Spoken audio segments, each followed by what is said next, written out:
and welcome. My name is Kaushal और victory venture talent promotion हमने एक साल पहले हमने सोचा था कि हमें कुछ करना है। एक साल लग गया इस प्लेटफॉर्म को तैयार करने में।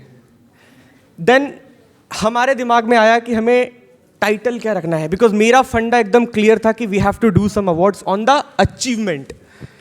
दुनिया में बहुत ऐसे लोग हैं जिनके पास अचीवमेंट्स हैं मगर उनको कोई प्लेटफॉर्म नहीं मिल पाता, या अगर हम बात करें किसी ऑर्गेनाइजेशंस की या कंपनी की तो वो कितनी ही माउथ मार्केटिंग कर लेगा, मगर अगर उसको अवार्ड मिलता है तो वो अपने आप में प्रूव करता है कि this company has achieved something, this person has achieved something.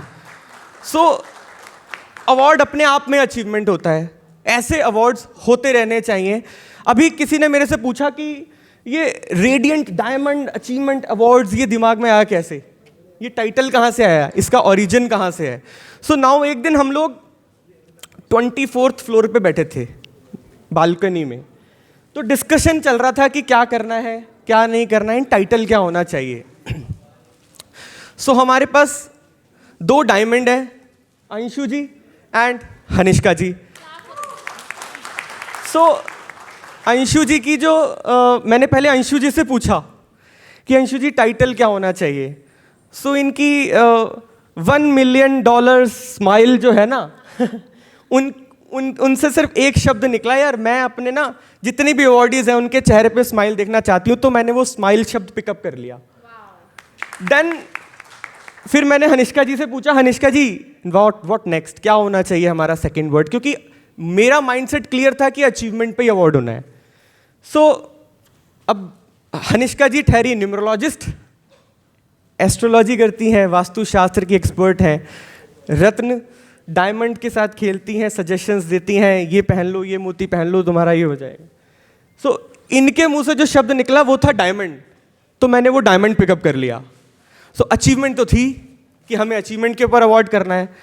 सो जो स्माइल वर्ड था अंशु जी का, मैंने डायमंड मैंने डिक्शनरी में सर्च किया कि स्माइल का डिफरेंट एक नया एक अलग वर्ड क्या हो सकता है, क्योंकि स्माइल अगर हम बोलेंगे तो नहीं अच्छा आ रहा है।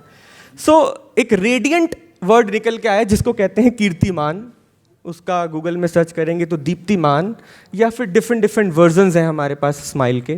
तो वो उन्होंने कहा कि जैसे कहते हैं ना कि रेडियंट स्माइल, तो मैंने उसको स्माइल को रेडियंट में कन्वर्ट कर दिया। नाउ हमारा टाइटल बन गया रेडियंट डायमंड अचीवमेंट अवार्ड्स 2024। सो हमने जो प्लेटफॉर्म दिया है उन अचीवर्स को दिया है कि उन अचीवर्स को एक प्लेटफॉर्म मिले जहां पर उनकी अचीवमेंट को एक सम्मान दिया जाए, साइमल्टेनियसली उनके बिजनेस को, अगर वो बिजनेस कर रहे हैं या फिर वो इंडिविजुअल हैं या कोई प्रोफेशनल है, तो उनके प्रोफेशन को एक बूस्ट किया जाए, सो दैट कि उनकी भी एक मार्केट हो सके। मार्केटिंग एक इंडिविजुअल की भी हो सकती है और एक बिजनेस की भी हो सकती है। तो उसी थीम को मद्देनजर रखते हुए हम लोगों ने ये अवार्ड का सेटअप किया और हमें लगभग 1 साल लग गया इस प्लेटफॉर्म को तैयार करने में, और लगभग हम 3 महीने से लगे हुए हैं इस अवार्ड को सेटअप करने में। सो जब हमारी सेलिब्रिटी की बात आई तो हमारे दिमाग में आया कि हमें कोई ऐसा सेलिब्रिटी चाहिए जिसने अपनी लाइफ में स्ट्रगल किया हो, क्योंकि डेफिनेटली जब आप लोगों की अचीवमेंट है तो आप लोगों ने भी अपनी लाइफ में बहुत स्ट्रगल किया होगा, तभी आप यहाँ तक पहुँचे, राइट। तो मैं काफ़ी लोगों की मैंने बायोग्राफी पढ़ी तो मुझे मुश्ताक खान जी की बायोग्राफी एकदम क्लिक कर गई, क्योंकि इनका जो स्ट्रगल है वो एक हर आम आदमी के स्ट्रगल से मैच करता है, राइट। लाइक मैंने भी स्ट्रगल किया है, आप सब लोगों ने भी इतना स्ट्रगल करके आप यहाँ तक पहुँचे हैं, कोई हेल्थ केयर में है, कोई एजुकेशन में है। देन जब 3 महीने पहले हम लोगों ने ये स्टार्ट किया था तो हमने ये कहना शुरू किया था, we are picking 50 influential personalities from Delhi NCR. जब दिल्ली एनसीआर हमारा अवार्ड पास आता गया, 23 जून पास आती गई, नाउ हमारे पास नॉमिनेशंस दिल्ली से ही नहीं, दिल्ली के बाहर से भी नॉमिनेशंस आने लगे, जैसे कि मध्य प्रदेश, उत्तर प्रदेश, बिहार, ग्वालियर और अलग अलग जगहों से हमारे पास नॉमिनेशंस आने लगे, यानी कि पंजाब से भी लोग यहाँ आए हैं सिर्फ ये अवार्ड अटेंड करने के लिए।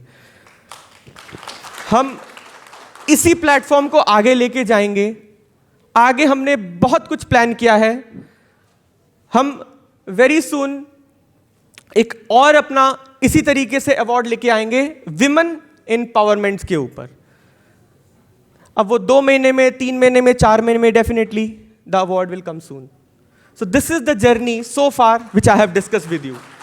नाउ जब हमने इनिशियली नॉमिनेशंस की कॉल्स हमने अटेंड करनी शुरू करी आज से 2 महीने पहले, अब हमारे पास सेलिब्रिटी थे मुश्ताक खान जी। तो हमारे पास, आप यकीन नहीं मानेंगे, पिछले 2 महीने में हमारे पास 2500 से ज़्यादा कॉल्स हम लोगों ने रिसीव करी इस नॉमिनेशंस के लिए।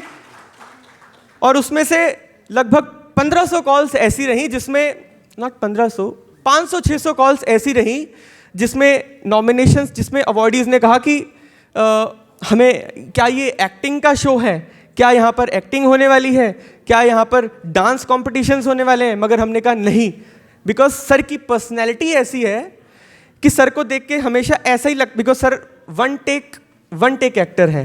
अगर अभी भी सर से बोलेंगे कि सर एक डायलॉग, तो 1 टेक में डायलॉग दे देंगे। सो देन फिर हम और आगे बढ़े, तो हम लोगों ने 50 पर्सनैलिटीज़ पूरे भारत में से सेलेक्ट करी, जिसको हमने आज इस स्टेज के ऊपर एज अ अचीवमेंट अवार्ड हम लोगों ने उनको सम्मानित किया है। और इसी रिदम को हम आगे लेके जाएंगे पूरे साल। आगे आने वाले समय में ऐसे ही अवार्ड हम और ऑर्गेनाइज करेंगे। साथ में ही कुछ एग्जीबिशंस हम लोगों ने प्लान की हैं, एग्जीबिशंस के ऊपर भी फोकस रहेगा। और बहुत ही जल्द हम लोग यूट्यूब के ऊपर भी आने वाले हैं, जिसमें 101 इंटरेक्शंस रहेगा कुछ पर्सनालिटीज़ के साथ, कुछ एंटरप्रेन्योर्स के साथ। आजकल यूट्यूब पे आप देख ही रहे हैं। मैं अपनी वाणी को यहीं पर विराम देता हूं और आप सबको मेरी तरफ से बहुत बहुत शुभकामनाएं। Victory Naman. Thank you.